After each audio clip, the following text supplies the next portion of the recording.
एक गांव था। उस गांव के रास्ते में बहुत घना जंगल था। जंगल घना होने के कारण तरह तरह के पशु पक्षी जंगल में रहते थे। एक शेर भी रहता था। शेर कभी कभी गांव में घुसकर काफी तहलका मचाता था। इसी वजह से गांव वाले जंगल के रास्ते में एक पिंजड़ा रख दिए थे। रात हुई, सभी अपने अपने घरों के अंदर हो गए। गांव शांत हो गई। तभी शेर उसी रास्ते से गांव की ओर जा रहा था। रास्ते में लगा पिंजरा में उसका पैर फंसा और भारी शरीर होने के कारण शेर पिंजरे में बंद हो गया। अब वह उस पिंजरे में बुरी तरह से फंस चुका था। काफी कोशिश करने के बावजूद भी वह वहां से नहीं निकल पाया। पूरी रात शेर पिंजरे में ही कैद रहा।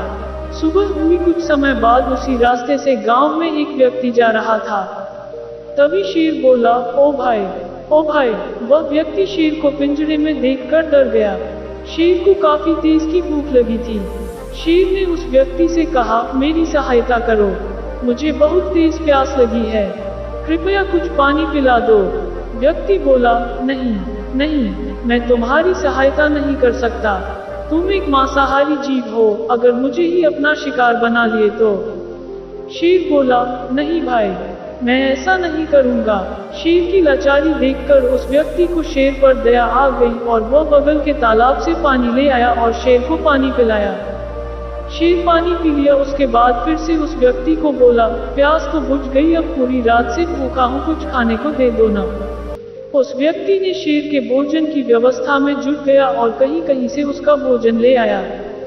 शेर भोजन भी किया। शेर ने फिर से आवाज लगाई, ओ भले इंसान, मैं इस पिंजरे में बुरी तरह से फंस चुका हूँ, कृपा करके इस पिंजरे से मुझे आजाद करा दो। वह व्यक्ति बोला, नहीं नहीं, मैं तुम्हारी और सहायता नहीं कर सकता। तुम एक मांसाहारी जीव हो, पिंजरे के बाहर आते ही तू अपनी रूप में आ जाएगा। शेर बोला, मैं तुम्हें कुछ नहीं करूंगा, तुम्हारे परिवार को भी कोई नुकसान नहीं पहुंचाऊंगा। वह व्यक्ति उसकी बात मानकर पिंजरा का दरवाजा खोल दिया और शेर बाहर आ गया। शेर बाहर आते ही पहले चैन की सांस ली और बोला, मेरी अभी तक भूख मिटी नहीं है और भोजन भी सामने है, सो भोजन तलाशने का भी जरूरत नहीं है। अब झट से तुझे अपना शिकार बना लेता हूँ। इतना सुन वह व्यक्ति डर से कांपने लगा और बोला, तुम बेईमानी नहीं कर सकते। तुमने पहले ही बोला था कि मैं तुम्हें नहीं खाऊंगा और तुम्हारे परिवार को भी नुकसान नहीं पहुंचाऊंगा, तो अब ऐसा क्यों कर रहे हो? शेर बोला, मैं प्राणी ही उसी तरह का हूँ, मुझे बहुत जोर से भूख लगी है, तो अब कुछ नहीं। संयोग से ये सब घटना पास के एक पेड़ पर बैठे बंदर देख रहा था। शेर और उस व्यक्ति में बहस चल ही रही थी, तभी बीच में से बंदर बोल पड़ा, क्या बात है, क्या बहस हो रही है? उस व्यक्ति ने बंदर को सारी बात बताई।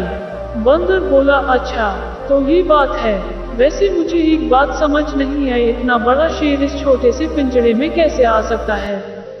नहीं नहीं, ये हो ही नहीं सकता। शेर को अपनी बेइज्जती होते देख रहा नहीं गया और शेर बोला, ये पंडित ठीक कह रहा है, मैं इस पिंजरे में पूरी रात कैद था। बंदर बोला, मैं कैसे यकीन करूं? शेर बोला, मैं अभी दिखा देता हूँ, इस पिंजरे में फिर से जाकर। और इतना कह शेर फिर से उस पिंजरे में चला जाता है और पिंजरा का दरवाजा बंद हो जाता है। और उसके बाद शेर बोला, देखो मैं इसी तरह पिंजरे में था। बंदर उस व्यक्ति से बोला, अब देख क्या रहे हो, तुरंत अपनी जान बचाकर भाग लो। और पंडित वहां से भाग जाता है। शेर फिर से पिंजरे में कैद हो जाता है। दोस्तों, इस कहानी से हमें ये शिक्षा मिलती है कि कभी भी किसी की मदद करें तो सोच समझकर करें। विश्वास उसी पर करें जो सचमुच में विश्वास करने लायक हो। बहुत से लोग सच बोलने का दिखावा करते हैं और सामने वाला व्यक्ति उन पर पहली बार भरोसा कर लेते हैं। ऐसे दुष्ट लोगों से दूर रहने में ही भलाई है। सदैव प्रसन्न रहिए, जो प्राप्त है पर्याप्त है, जिसका मन मस्त है उसके पास समस्त है।